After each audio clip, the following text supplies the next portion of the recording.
Terima kasih dan speaker kerana izinkan Puchong untuk turut serta dalam perbahasan RUU Pindaan Perlembagaan 2024.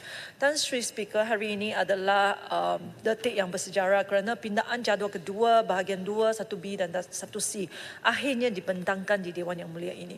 Saya masih ingat lagi, sangat jelas ya, pada 28 Ogos 2022 sempena Hari Merdeka, di mana beberapa daripada kami di sini termasuk YB Segambut, YB Seputih, YB Bentong, YB Sepang, YB Nubong Tebal, bersama-sama dengan rakan-rakan dari pelbagai parti, PKR, DAP, Amanah, UMNO, MCA, MIC dan juga MUDA. Ya, kita menyertai Perhimpunan Merdeka yang dianjurkan oleh Family Frontier. Kenangan yang paling mendalam bagi saya pada hari itu adalah persembahan kanak-kanak yang mempersembahkan lagu Saya Anak Malaysia.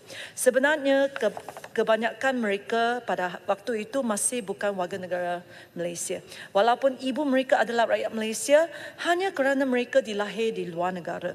Anak-anak ini berpakaian tradisional, mengibarkan jalur gemilang, dia berpakaian tradisional Melayu, Cina, India dan lain-lain dan menyanyi dengan penuh semangat. Saya anak Malaysia, saya anak Malaysia, saya anak Malaysia, saya anak Malaysia. Suara nyanyian mereka sangat kuat, seolah-olah menggambarkan harapan mereka untuk diterima di bumi tipijak yang dikenali Malaysia ini. 2 tahun kemudian, saya berdiri di sini dengan penuh kebanggaan dan menyokong 100% pindaan kepada seksyen-seksyen ini. Puchong ingin merekodkan setinggi-tinggi terima kasih dan tahniah kepada Menteri dan seluruh warga Kementerian Dalam Negeri KDN yang terlibat kerana walaupun mengharungi pelbagai cabaran, mereka tetap deliver hari ini. Tuan Speaker, Puchong sebagai pengurusi jawatan kuasa pilihan khas wanita, kanak-kanak dan pembangunan masyarakat juga ingin merekodkan di sini bahawa JKPK telah pun mendengar taklimat daripada KDN sebanyak 4 kali, iaitu 7 Julai 2023, 12 September 2023, 13 Mac 2024, 1 Oktober 2024. Kami juga telah pun mendengar dan sentiasa terbuka dengan maklum balas daripada NGO berkenaan dengan draft pindaan. Apa yang saya boleh rumuskan ialah di sini. KDN dan NGO ada perspektif dan kebimbangan yang sangat berbeza. Dan pindaan yang dibawa hari ini adalah middle ground, ya, yang telah pun di draft dan ubah-ubah berkali-kali, middle ground yang sempurna yang saya sangat berharap boleh diterima oleh pelbagai pihak. Sebagai contoh, saya akan ceritakan sikit supaya Dewan Yang Mulia ini tahu bahawa KDN bukan bulldoze pindaan ini, ya, dan adalah bersifat sangat konsultatif. Sebagai contoh, saya bagi satu contoh. Draft pindaan yang pertama yang dibawa oleh KDN ingin memasukkan jadual kedua bahagian 2 Seksyen 1E dan juga memindah jadual kedua bahagian 3 Seksyen 19B. Ini adalah kerana pindaan-pindaan ini membangkitkan kerisauan ramai di antara kami di sini dan juga ramai di luar sana, terutamanya pemansuhan jadual kedua bahagian 2 Seksyen 1E.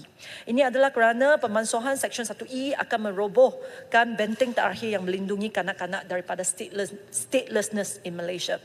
Seksyen ini memberi peruntukan bahawa seseorang adalah warga negara Malaysia melalui kuat kuasa undang-undang jika dia lahir di Malaysia dan pada masa dia lahir dia ada kewarganegaraan mana-mana negara lain ataupun stateless.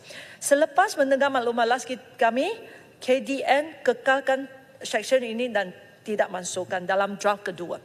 Walau bagaimanapun, draft kedua masih mengekalkan pindaan jadual kedua bahagian 3 Seksyen 19B di mana bayi ditambah bukan lagi warga negara melalui kuat kuasa undang-undang tetapi melalui pendaftaran.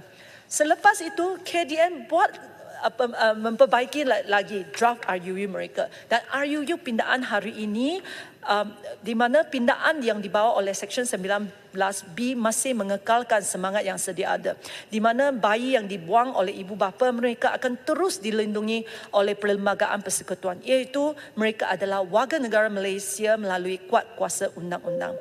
Tan Sri Speaker, saya nak menceritakan panjang lebar di sini. Seperti saya kata tadi, pihak KDN telah pun mengambil langkah konsultatif, bukan 1 bulan, 2 bulan, tetapi selama 1 tahun. Dan mereka telah pun mengambil langkah dan prosedur agak rumit.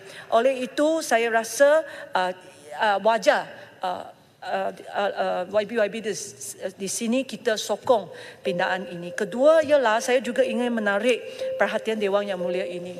Apabila Seksyen 1E dan juga Seksyen 19B memang mereka telah membuat perubahan dan dengan mengambil langkah-langkah ini, KDN telah pun mengekalkan semangat asal pada artikel 14 Perlembagaan Persekutuan. Ini adalah, saya telah pun cari Hansard, ini adalah Hansard 1962. Apabila artikel 14 yang berkaitan dengan kewarganegaraan pertama kali dipindahkan, saya nak memetik apa yang dikatakan pada 1962, 31 Januari.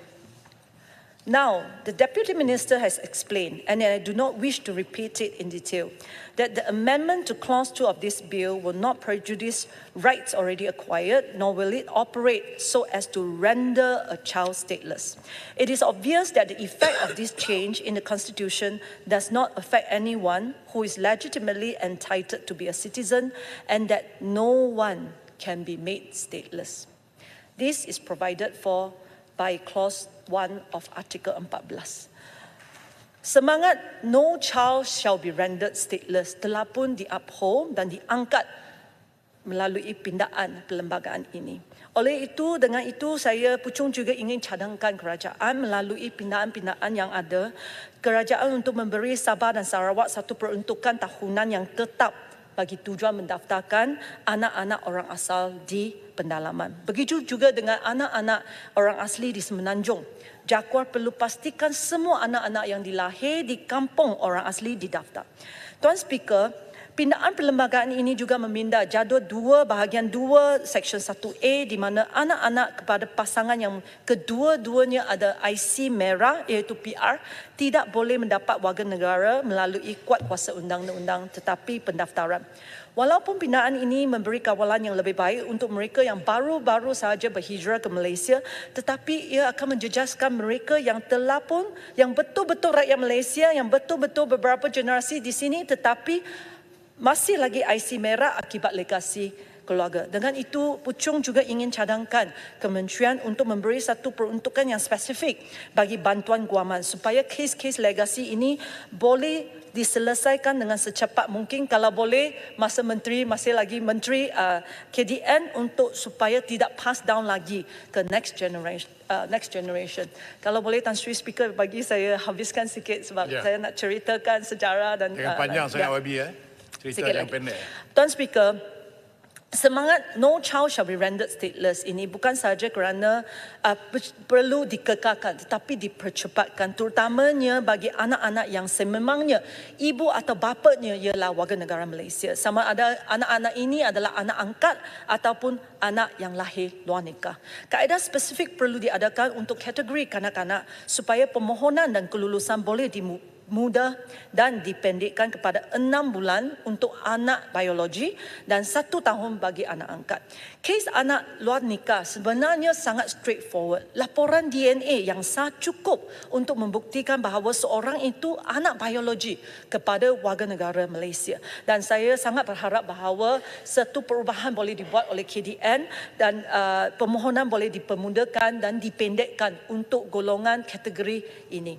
Tuan Speaker, antara sebab yang masih lagi di luar sana yang tidak selesa dengan pindaan yang dibawa hari ini ialah pengurangan had umur dari 21 kepada 18 tahun untuk subsection 15A, 19(1) dan 19(2) kerana mereka bimbang anak-anak yang tidak mendapat warga negara selepas 18 tahun kerana sebelum ini permohonan sememangnya ada permohonan yang sangat-sangat perlahan dan tidak cukup efisien. Oleh itu saya nak menggesa kerajaan untuk memastikan bahawa mempercepatkan proses permohonan kewarganegaraan. Yang kedua adalah untuk spesify untuk mereka yang berstatus tanpa kewarganegaraan setelah mencapai 18 tahun, apa yang mereka boleh buat untuk memohon kewarganegaraan secara adil dan telus. Itu sahaja daripada saya. Puchong sokong pindaan ini dan sekali lagi Puchong ingin mengucapkan tahniah dan syabas kepada Menteri dan Warga KDN.